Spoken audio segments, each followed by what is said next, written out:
Bismillahirrahmanirrahim. Assalamualaikum warahmatullahi wabarakatuh. Salam sejahtera buat kita semua.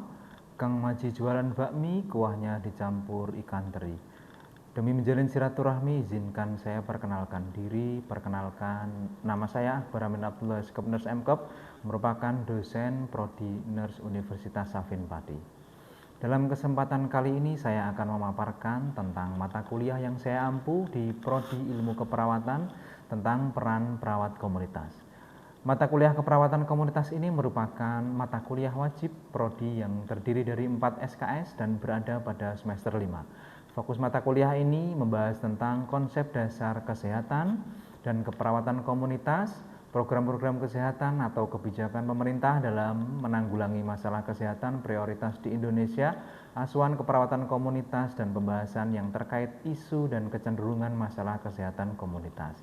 Mata kuliah ini berguna dalam memahami konsep dasar keperawatan komunitas dan berbagai area khusus dalam keperawatan komunitas, terutama terkait dengan masalah kesehatan yang lazim terjadi di Indonesia, dan memahami mekanisme jaminan layanan keperawatan komunitas serta isu atau kecenderungan yang terjadi.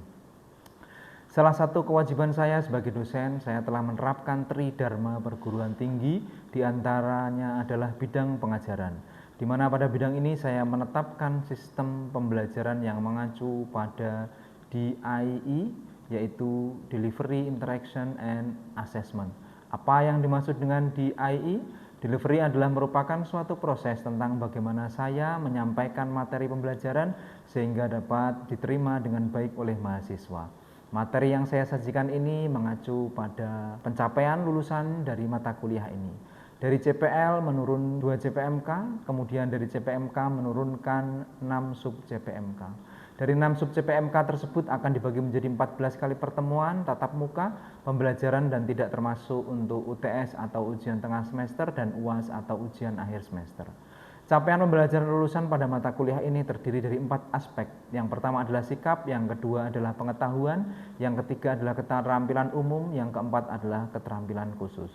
Di mana yang mencakup tentang sikap terdiri dari 4 bagian, yaitu CPL 1 atau S1 bertakwa kepada Tuhan Yang Maha Esa dan mampu menunjukkan sikap religius. CPL 2 S2 menjunjung tinggi nilai kemanusiaan dalam menjalankan tugas berdasarkan agama, moral, dan etika. CPL 3 atau S3 berkontribusi dalam peningkatan mutu kehidupan masyarakat, berbangsa, bernegara, dan berkemajuan peradaban berdasarkan Pancasila. CPL 4 S5 menghargai keanekaragaman budaya, pandangan agama dan kepercayaan, serta pendapat atau temuan orisinil orang lain. Untuk pengetahuan mencakup tentang CPL 5 P1 menunjukkan sikap bertanggung jawab atas pekerjaan di bidang keahliannya secara mandiri. CPL 6 P4 menguasai teknik, prinsip dan prosedur pelaksanaan asuhan atau praktik keperawatan yang dilakukan secara mandiri atau berkelompok pada bidang keilmuan keperawatan dasar, keperawatan medikal bedah, keperawatan anak, keperawatan maternitas, keperawatan jiwa, keperawatan keluarga, keperawatan gerontik, keperawatan komunitas, keperawatan gawat darurat dan kritis, serta manajemen keperawatan dan keperawatan bencana. CPL 7 P5 menguasai konsep dan teknik penegakan diagnosis asuhan keperawatan. CPL 8 P6 menguasai konsep teoritis komunikasi terapeutik. Dan CPL 9 P7 menguasai konsep prinsip dan teknik penyuluhan kesehatan sebagai bagian dari upaya pencegahan penularan penyakit pada level primer, sekunder, dan tersier. Untuk keterampilan umum mencakup tentang CPL 10 KU6, yaitu bertanggung jawab atas pekerjaan di bidang profesinya sesuai dengan kode etik profesinya. Kemudian CPL 11 KU12 meningkatkan kapasitas pembelajaran secara mandiri. Kemudian untuk keterampilan khusus mencakup tentang CPL 12 ke KK9, yakni mampu melakukan komunikasi terapeutik dengan klien dan memberikan informasi yang akurat kepada klien dan keluarga untuk mendapatkan persetujuan keperawatan yang menjadi tanggung jawabnya, mampu merencanakan, melaksanakan, dan mengevaluasi program promosi kesehatan. CPL 13 itu mampu bekerjasama dengan sesama perawat, profesional lain, serta kelompok masyarakat untuk mengurangi angka kesakitan, meningkatkan gaya hidup dan lingkungan yang sehat.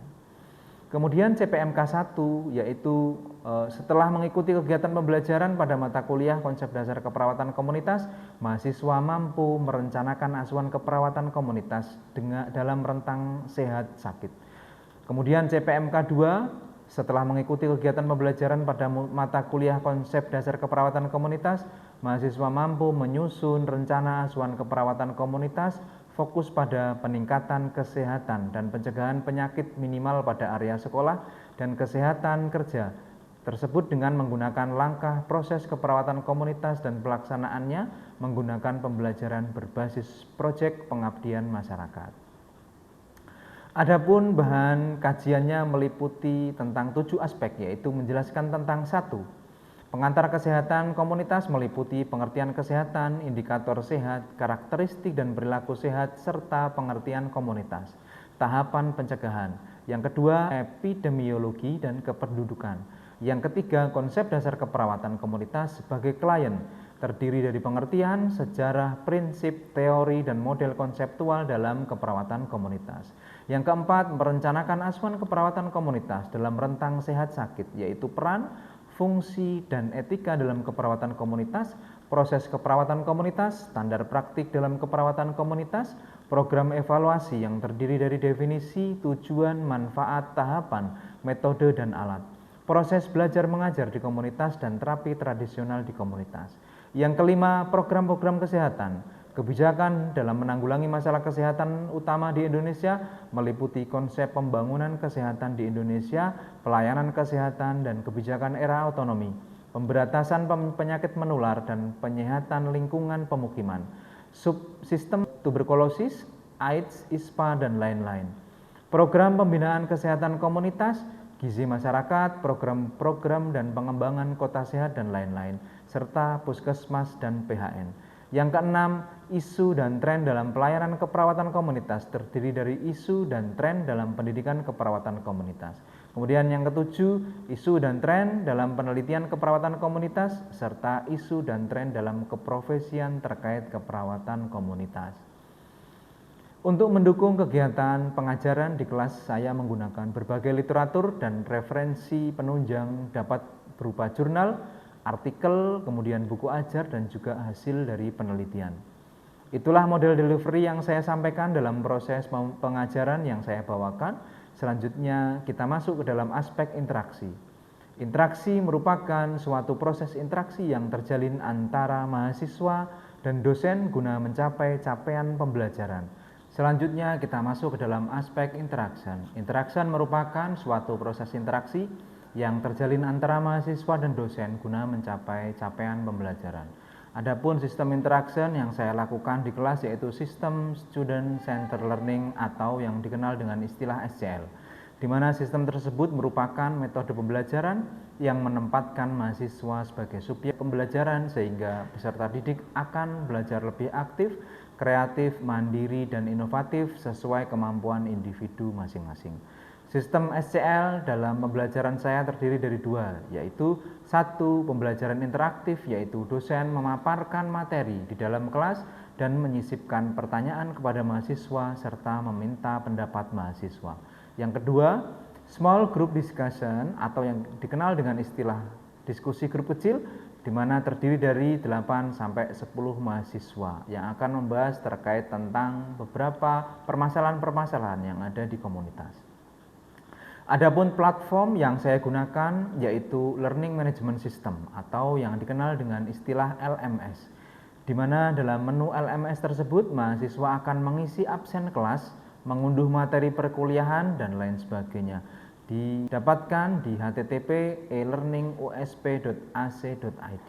Itulah model aspek interaction yang saya terapkan dalam pembelajaran yang saya bawakan. Selanjutnya kita akan masuk ke aspek assessment, di mana aspek assessment ini merupakan suatu proses penilaian untuk mengukur kemampuan mahasiswa secara objektif dalam menerima materi pembelajaran. Indikator penilaian yang saya gunakan terdiri dari beberapa bagian, yaitu 1. Tugas dengan bobot 20%, kemudian UTS dengan bobot 30%, kemudian UAS dengan bobot 30%, kemudian kehadiran dengan bobot 10%, dan keaktifan dengan bobot 10%. Hasil asesmen yang saya lakukan dengan harapan mahasiswa dapat mengetahui proses penilaian yang saya lakukan secara transparan dan objektif. Sebagai penutup, itulah aspek yang saya terapkan dalam proses pembelajaran dalam mata kuliah yang saya lakukan, yang terdiri dari aspek delivery, interaction, dan assessment yang sering disingkat dengan DIA. Selanjutnya saya akan menampilkan proses pembelajaran yang saya akan lakukan di kelas dengan micro teaching secara luring. Selamat menyaksikan, terima kasih. Wassalamualaikum warahmatullahi wabarakatuh. Oke. Bismillahirrahmanirrahim. Assalamualaikum warahmatullahi wabarakatuh.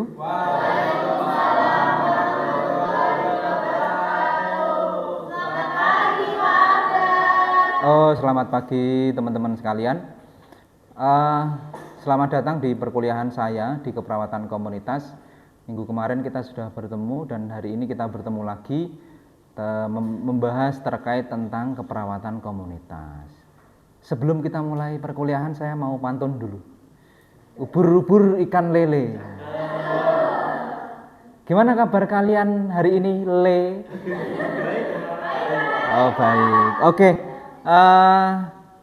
Saya membaca buku terkait tentang beberapa buku keperawatan komunitas ya, terutama di keperawatan komunitas membahas tentang bagaimana lingkungan hidup dan bagaimana kita harus membawa lingkungan itu lebih bersih daripada sebelumnya. Nah, itu kan materi kita yang kemarin.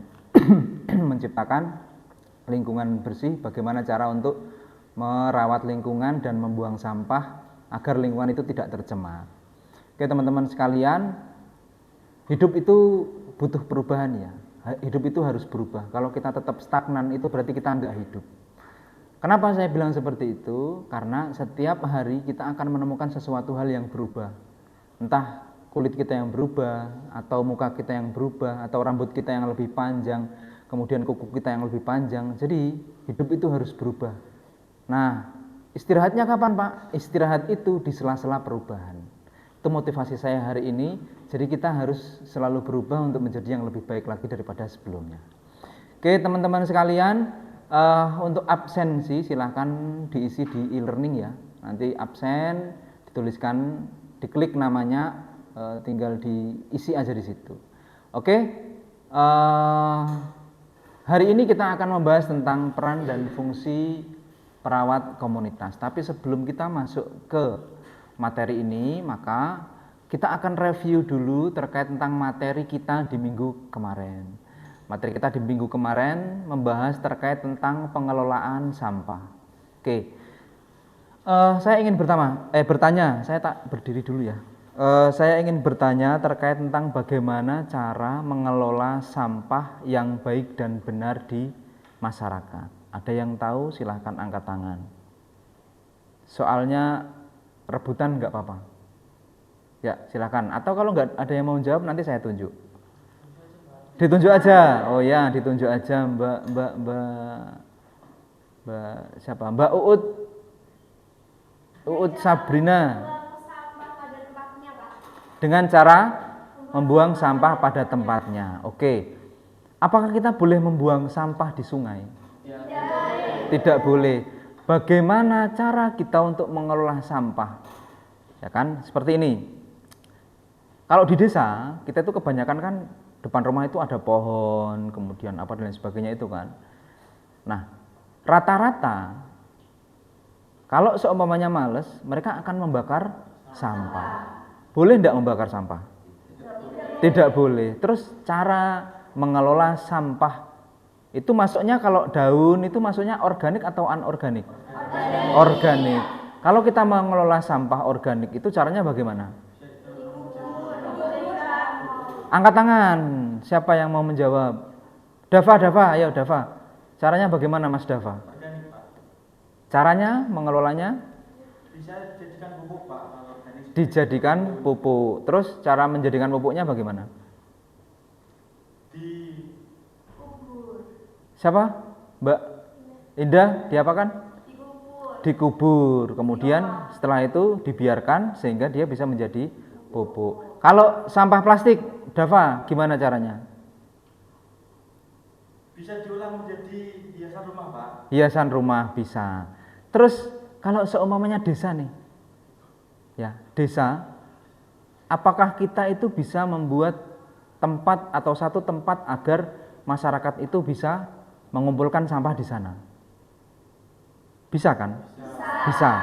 Agar nanti bisa mengantisipasi kelebihan sampah-sampah yang ada di rumah-rumah seperti itu. Atau yang kita sebut dengan bank sampah. Jadi sampah itu bisa dikumpulkan di sana, kemudian kita bisa mendaur ulang. Oke, teman-teman sekalian, kemarin kita sudah mempelajari terkait tentang beberapa teknik mengelola sampah di masyarakat.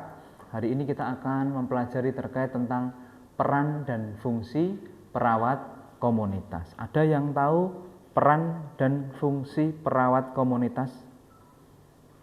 Ada yang tahu nggak? Belum ada yang tahu. Peran itu apa? Ada yang tahu peran nggak? Saya itu berperan sebagai mahasiswa, saya itu berperan sebagai anak, saya itu berperan sebagai ibu. Apa itu peran? Tidak ada yang tahu. Oke. Peran adalah seperangkat tingkah laku yang diharapkan oleh orang lain terhadap seseorang sesuai kedudukannya. Dalam suatu sistem, peran dipengaruhi oleh keadaan sosial baik dari dalam maupun dari luar yang bersifat stabil. Maka kita bisa mengambil kesimpulan bahwasanya peran itu adalah tingkah laku yang diharapkan oleh orang lain terhadap seseorang sesuai kedudukannya. Kalau kalian menjadi seorang mahasiswa, maka peran seorang mahasiswa itu harusnya satu, belajar. Yang kedua, mengikuti perkuliahan. Yang ketiga, ada lagi enggak? Tanggung jawab terhadap tugasnya dan lain sebagainya. Tetapi kali ini kita akan membahas terkait tentang peran dan fungsi perawat komunitas. Kalau kita mendengar kata-kata perawat komunitas, maka ranah atau lingkup kerjanya adalah di area masyarakat, puskesmas, tempat desa, posbindu, posyandu, dan lain sebagainya. Nah, pokoknya ranahnya di lingkup masyarakat. Maka kalau kita mendengar kata-kata peran tadi, sudah dijelaskan bahwasanya tingkah laku yang diharapkan oleh orang lain karena sesuai kedudukannya, maka ada beberapa yang sudah terbayangkan seharusnya dalam pikiran kita. Apa itu? Kalau jadi seorang perawat komunitas itu harusnya apa? Ada yang tahu nggak?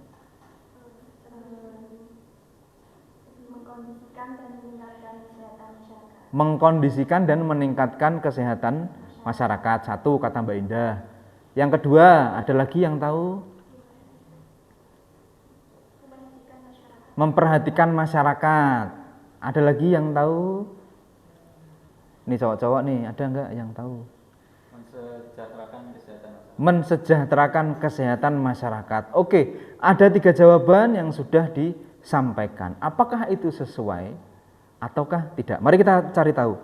Oke, 1, peran perawat komunitas. Jadi tadi jawabannya Mbak Indah apa? Memberikan, mengamati masyarakat, mengkoordinasikan, meningkatkan kesehatan masyarakat, bisa menjadi seorang pemberi asuhan. Nah, mari kita cek satu persatu apakah jawaban kalian itu sudah benar ataukah belum. Jadi ini adalah perawat komunitas. Pertama, dia sebagai pemberi asuhan keperawatan. Asuhan keperawatan itu apa? Memberikan asuhan keperawatan sesuai dengan alur yang sudah ada. Asuhan keperawatan itu apa aja? Pengkajian, diagnosa keperawatan, intervensi, implementasi, dan evaluasi. Jadi pemberi asuhan keperawatan salah satunya adalah peran dan fungsi perawat komunitas. Yang kedua adalah pendidik. Jadi memberikan pendidikan kepada masyarakat. Pendidikan berupa apa? Edukasi, betul. Edukasinya berupa, contohnya apa? Kemarin kita sudah belajar tentang sampah.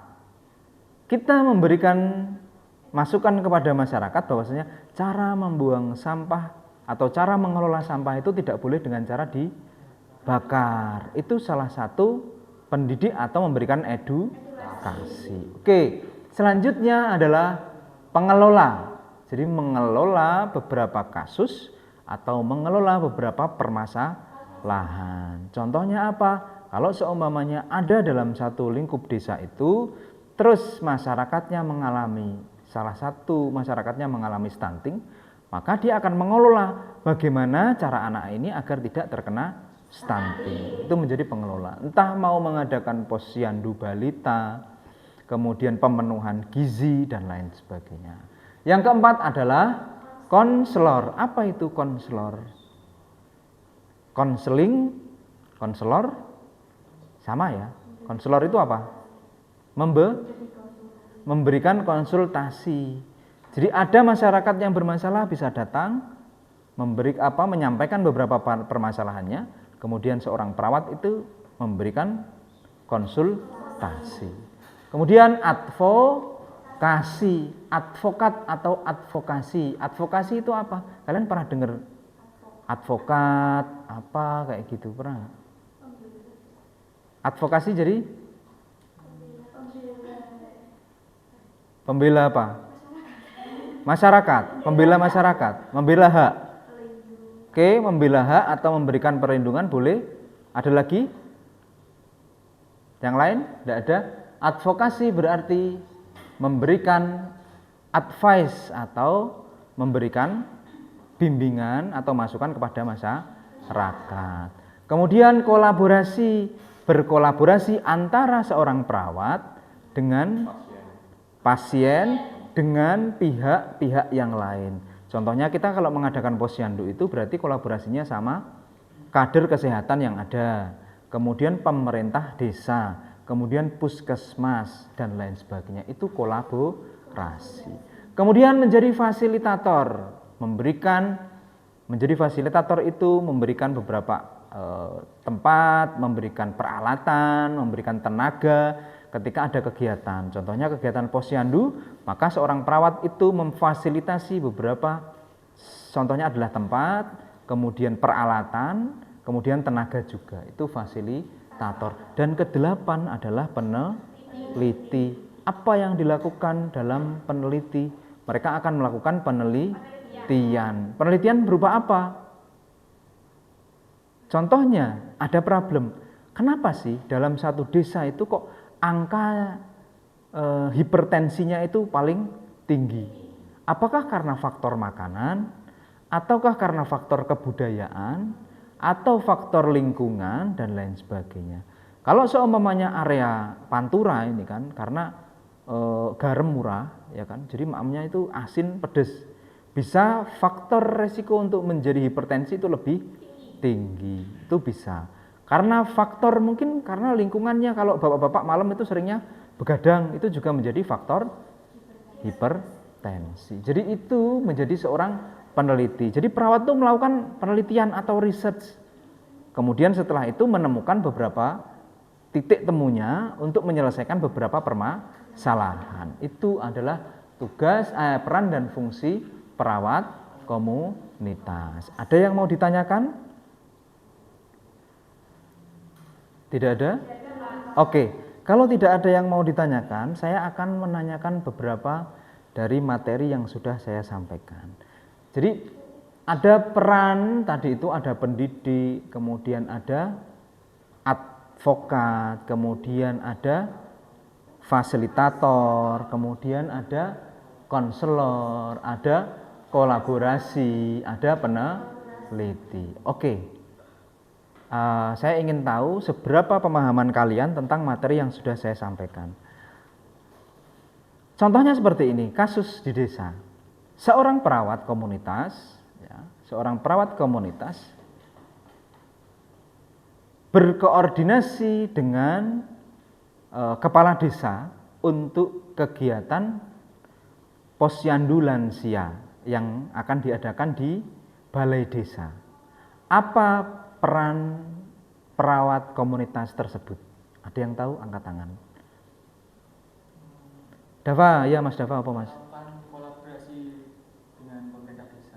Berarti perannya sebagai Kolaborator. kolaborator. Oke, menjadi kolaborator. Betul atau betul?